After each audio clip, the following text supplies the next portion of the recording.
The Consumer Financial Protection Bureau is suing Zelle, Chase, Bank of America, and Wells Fargo for allowing fraud to run rampant on the app Zelle and also for not providing adequate protection to consumers. Let's talk about it. As we all know, Zelle is a very popular app that allows people to transfer money from one person to another. It is owned by a company by the name of Early Warning Services LLC, which is a tech company based out of Arizona.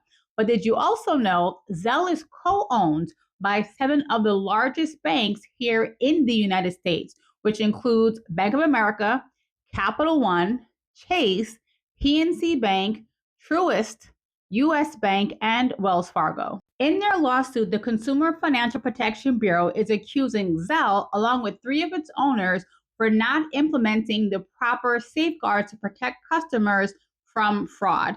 They accuse them of rushing to launch the app to compete with other apps such as Cash App, Venmo, and PayPal. And in their haste to launch the app and not properly protect customers, their customers have lost over $870 million in the last 7 years since Zelle was initially launched.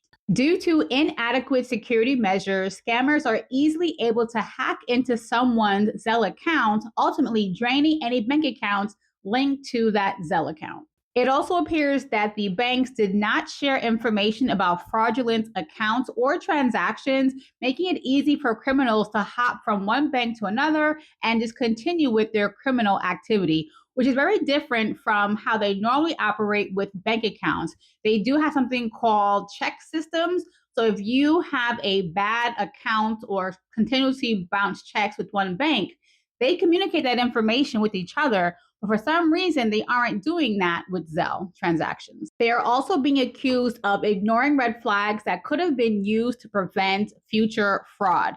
Even after hundreds and thousands of complaints from customers, the banks did not take any action after receiving certain information from these customers.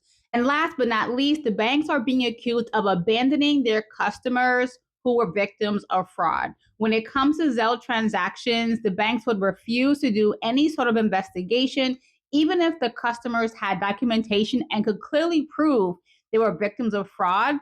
The banks would not budge and would essentially do nothing about it, leaving customers to hold the bag, and they would be out a lot of money. It will be interesting to see how this lawsuit plays out. More than likely, there will be some sort of settlement.